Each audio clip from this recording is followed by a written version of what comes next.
Hello, I guess you remember. So today is our first video, how to properly decorate rosette cakes. And here's the thing, piped cakes are back in style, back on our side, and rosette is just one of those piped techniques that is basically timeless in my humble opinion, and maybe because it's one of my favorite techniques or one of my favorite cake designs. And since you remember, I'm going to show you and explain to you all the things you need to know before you do a rosette cake. Basically, first thing, you have your cake.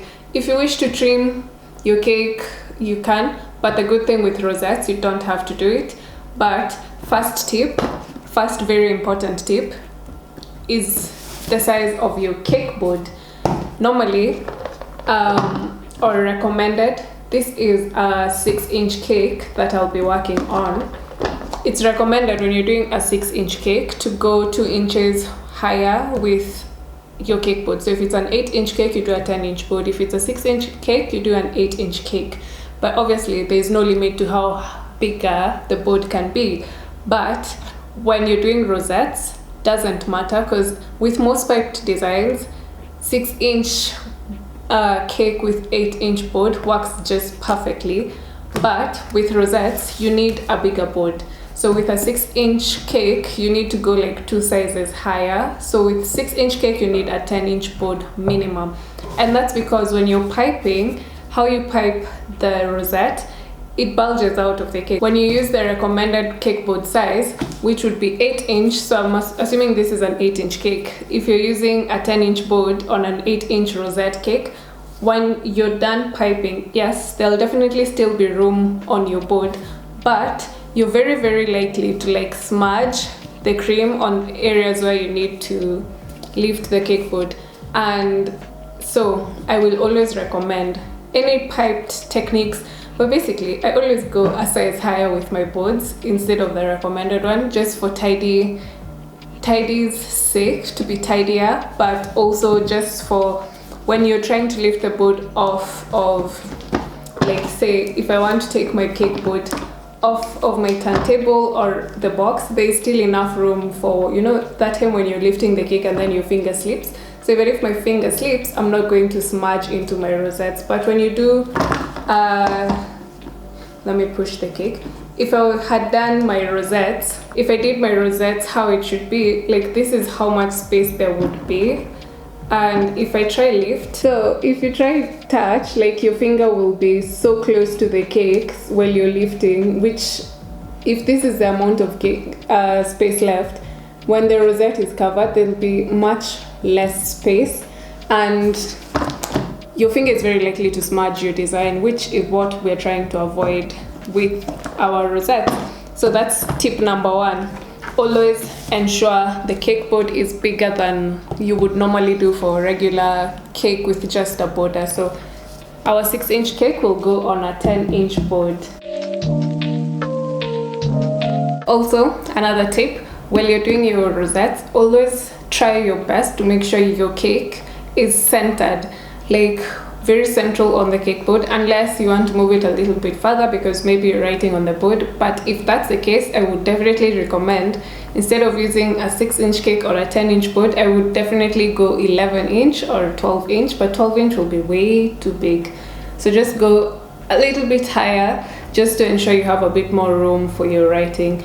But since I know I'm not writing anything on my cake, 6-inch, 10-inch, but make sure my cake is very centered so that when I do my design, even if I spin my cake, it just looks completely centered.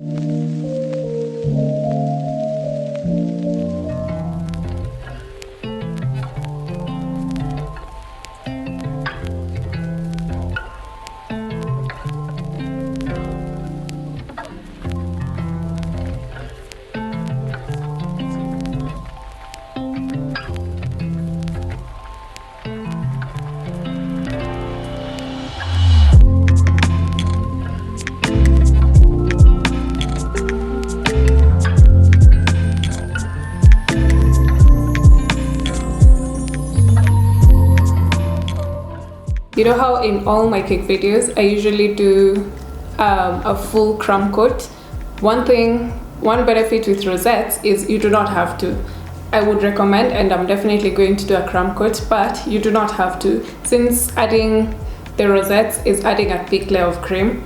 So you don't have to, you can just leave your cake bare like this, just let it chill, then do the rosettes directly. So we can skip adding a crumb coat, but I definitely will. Another great tip that I would give for when you're doing your rosettes is for whatever color you choose to do your rosettes, say you want to do pink, or using my own example, green, use your rosette color as your crumb coat color. Reason being, when you're piping rosettes, sometimes, every once in a while, even if you're so used to it, sometimes you end up with like a hole, or someone can see through where the rosettes, like where they meet. Sometimes there's a little bit of a gap and someone can see through. So if you're trying to avoid that, what I would recommend would be use your crumb coat to be the same color as your rosette color. So if you're doing like I'm supposed to be doing green with a bit of white for my rosettes, I could opt to do white but same color buttercream or green buttercream. But since green is my main color, I want to do a green crumb coat. That way, if there's any gaps that might be seen, they're completely hidden by the crumb coat. So you can tell that there, but not like so visibly as, say, how I said in my previous tip, I can just leave my cake this way as it is and just start piping my rosettes. If it was just a cake for, well, yeah, this is definitely just a cake for us because it's my mom's cake. But since I'm trying to teach you the right way, but assuming I was just decorating for the house, I would definitely not be bothered with the crumb coat. But since I want to show you how to do it perfectly, definitely do a crumb coat. It saves you a lot of time and a lot of stress, because there are clients who are very particular, and there are some bakers or who are very, I don't want to say mean, but there are in every market there's always that one individual that will tell you, oh, the cake is not tidy, why can I still see through the cake, and etc. So the best way to avoid that, and I feel like I'm rambling, the best way to avoid that is to do a crumb coat in the same color as your rosette color.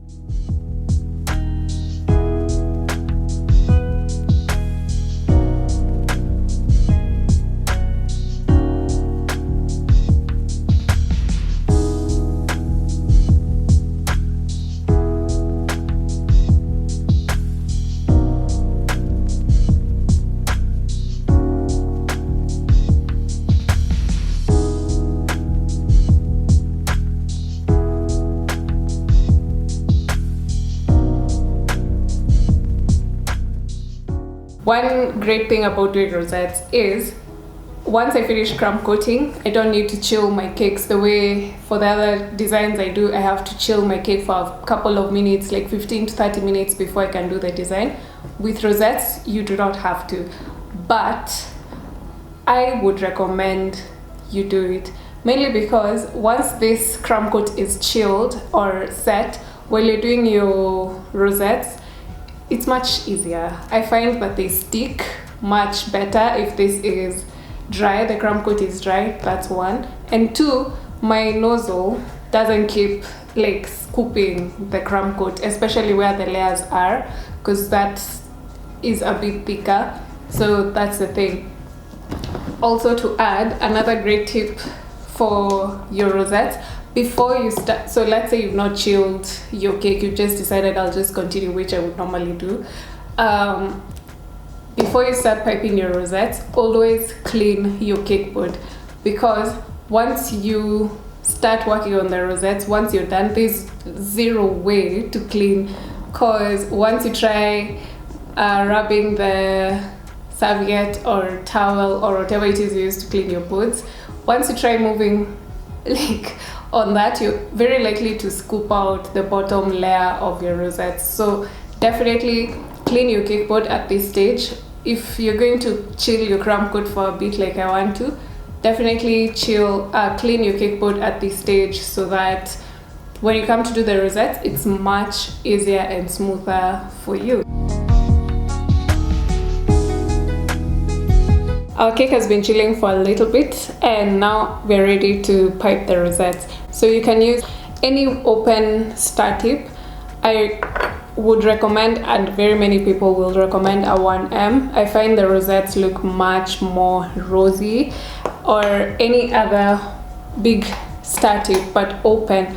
This is 824, but for this video we're definitely using a 1M. Once I insert my nozzle into my piping bag, I use a cup. I'm using a cup to do the mix of colors, the green and white, so that it's much easier and less messy for me to do the two different colors.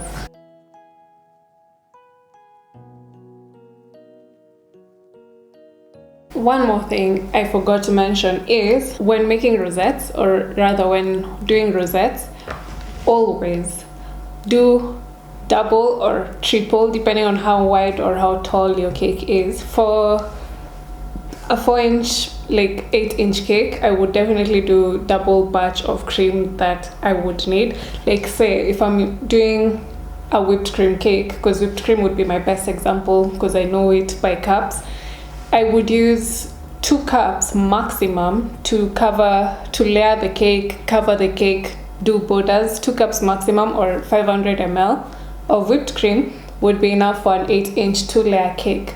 But while doing rosettes with whipped cream still, I would need the whole box. So I would need a liter or 4 cups of whipped cream, so that you're sure and certain it's enough to cover the entire cake without having to make more cream.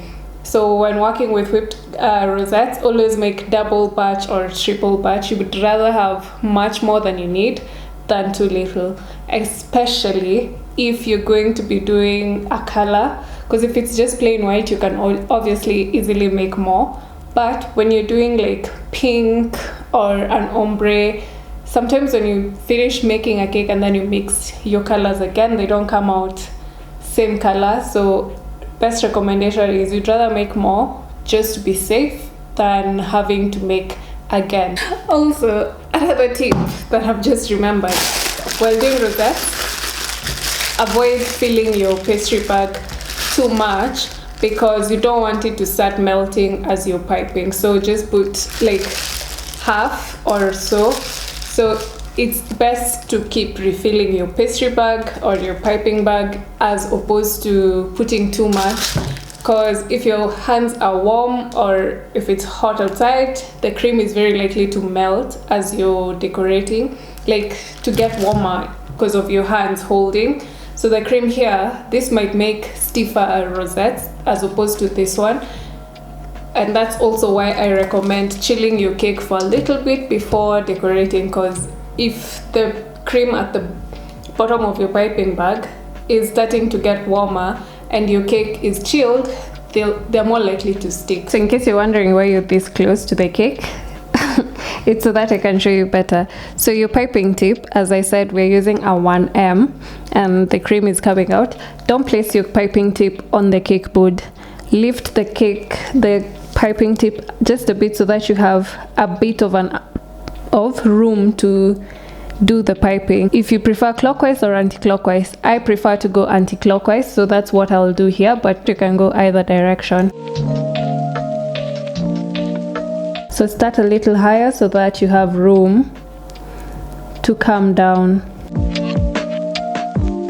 Always lift it up just a little. And the reason why I was saying we do green, so now where I'm standing, I can see inside the rosette. Then my next rosette, I start it right next to it, cover the tail of the first one, and do the same direction.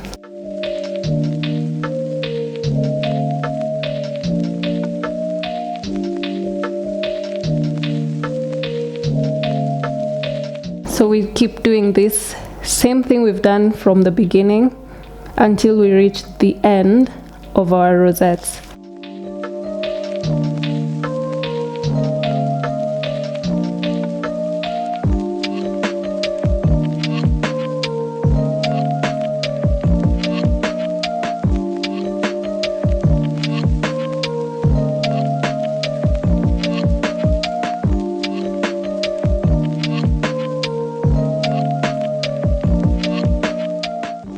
Another great tip is always use the same amount of pressure to do all your rosettes so that they are all one size. You don't want to make some too big, some too small.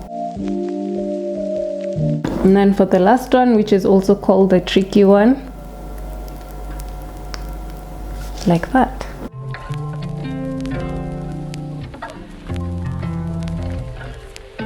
Once you refill your piping bag for the second time, because of this air bubble that will form here, just take your bowl that has your colored cream and just press until you hear a pop. That if you don't hear the pop, just keep going. I know you have wasted so much cream, but you'd rather hear the pop in the bowl as opposed to on your cake, because it splashes and it will definitely splash on your cake. Second, before you pipe your next layer, clean your nozzle with a serviette so that the next layer, when you start it, it's much tidier. One of my other tips is when you start out the next layer of rosettes, don't start at the top of this one, always start in between. And also one more thing, always try your best to ensure your back side is going to be one. So where you started is going to be the back, so the same place you started is where you'll start the next round of rosettes, so that this side, if it doesn't turn out too tidy, it's our back side. So our next one, in between two and a little bit higher, so that we have room to go down, just like we did in our first layer of rosettes. So just the same way. And also make sure you're going in the same direction for all of them. So your first line of rosettes also helps you determine the direction in which all of them will go and how high they'll be and whatnot. Oops. So as you've seen, there was an air bubble, but if you feel it coming, just don't remove your piping bag so that it doesn't explode further.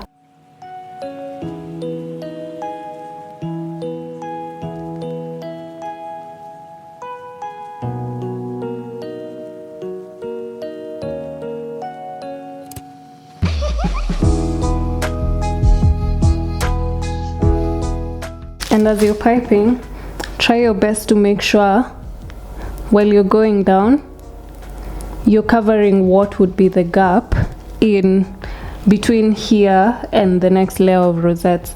So try and make sure this gap is well hidden.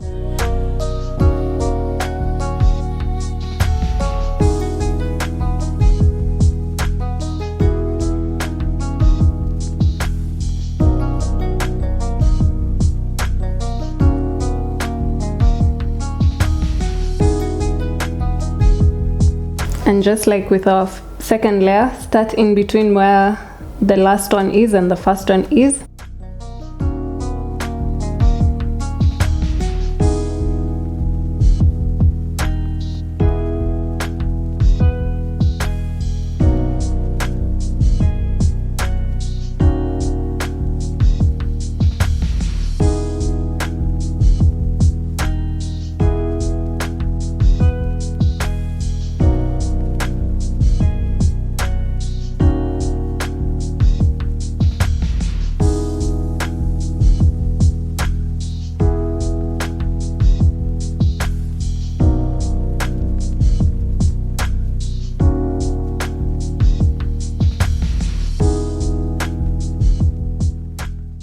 For our last layer, what we do is very gently make them go up.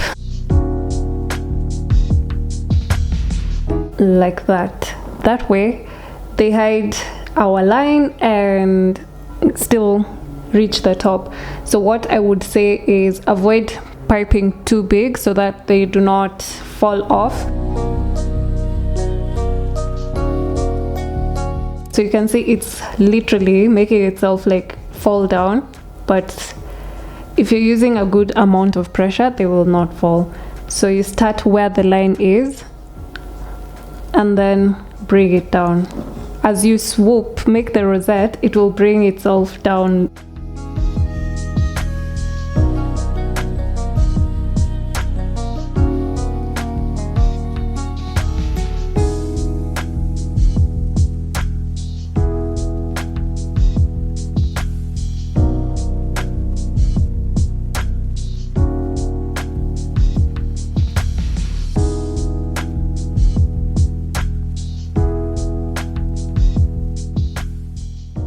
So now we're done with the whole sides. Now we do the top of our cake. Just like we've done with the sides, for our top we start at the same place we finished the other layer, but now instead of going, we're going in this direction, like sideways. Instead of how we were doing this, we are doing from top.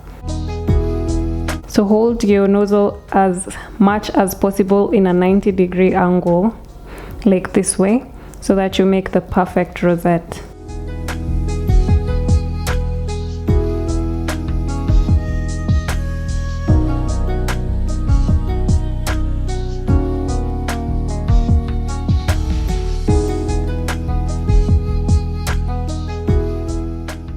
So basically that is literally, this is how you do a rosette cake. It's not hard. Best tip as usual is definitely use the right nozzle, use the right amount of pressure.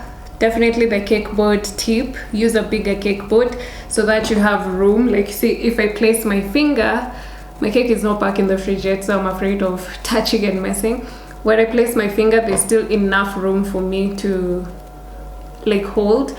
Secondly, as I said, or not secondly, I don't know where I am in my tips, make sure you cleaned your cake board before you started doing the rosettes, because now as you can see at the bottom, there's no chance for me to tidy up. And the thing where I said do a crumb coat in the same color as your final coat, where the cake is now, you can't tell if there's any holes, but normally if there's a gap where I need to cover, what I would usually do is do stars, so that stars in the same, with the same nozzle, same color as I did my rosettes, so that they disappear. But that's what I was saying. If you find that one person who likes to critique and tell you where your mistakes are, they will definitely find it and tell you, but there's still a gap. So that's why people put stars. And even if you put stars, there's always that one person that might tell you, oh, but why did you add stars? Your work isn't tidy. But all in all, it's a very easy design, easy technique, and I really hope you get to try it. And if it does become a trend again, like it was between like 2014 to 2017, because I remember 2017 I did so many rosette cakes. I hope you liked this tutorial, and I will definitely see you in the next one. Bye.